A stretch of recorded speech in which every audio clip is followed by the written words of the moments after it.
Hello guys, good morning. Dito ako ngayon sa Aeon. Hintay ko si ate kasi wala pa siya. And then at the same time, bumili ako ng tinapay kasi umaga pa lang ako dito.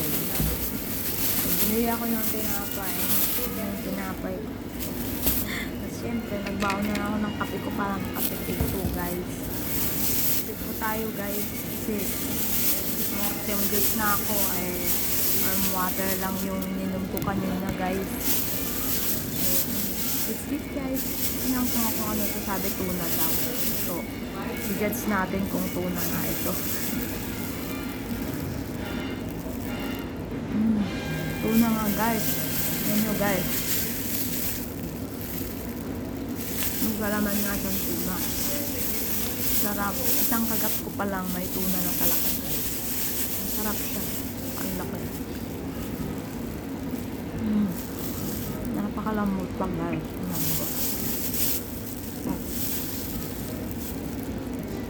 Talas ni Ate, nandito kasi siya dito. Ang partner in crime ko. Pumunta ko dito kasi gising pa lang daw niya. Tinatawagan ko, hindi pa sumahot. Magpiprepare pa lang, naliligo pa lang. Kaya sabi ko, tambay na lang muna ako dito sa Aeon. Ito guys, yung Aeon. Dito yung pwede kang tumambay. Maganda siya. Alam mo ba guys, sarado pa pero binuksan na namin. May mga Pilipina talaga, matitigas ang ulo minsan. Binuksan na namin guys. Pumusok pa kami dun sa walang tao nakatingin. Pumusok na kami.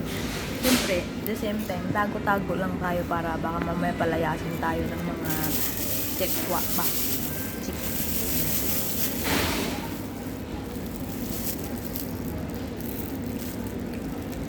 Saralo pa yun. Hindi pa nila binubuksan. Ang sarap guys ng tuna sandwich nila. As in, lahat ng kagat mo may tuna talaga. Hindi ba yung iba na sa huling kagat mo siya malalasahan.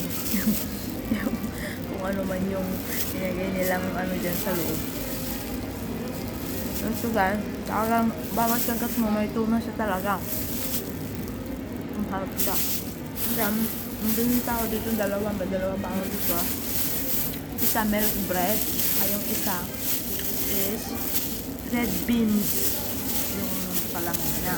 So mamaya, kung kaya pa nating ubusin yan, ay ipapakita ko sa inyo kung ano naman talaga yung lasa ng milk bread nila, saka yung red beans nila. Pero tuna talaga yung inuna ko kasi my favorite is tuna sandwich. So as you said, ngayon na lang ulit ako nakatikim nito.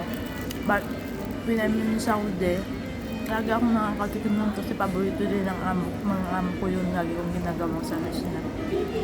Dito kasi sabi ko guys, dito ko kasi mga dito kasi guys, ko Cory po as in. Pero okay lang guys kasi gaan lang naman yung trabaho, tiis-tiis lang kasi gano'n naman talaga guys, diba? Pagka nag-OFW ka talaga as in, talagang nandyan yung pagtitiis, pagtsatsaga, pasensya, lahat na kasi gawin mo talaga para sa pamilya. Guys, bye guys, kape muna tayo guys. Sabi na ko guys.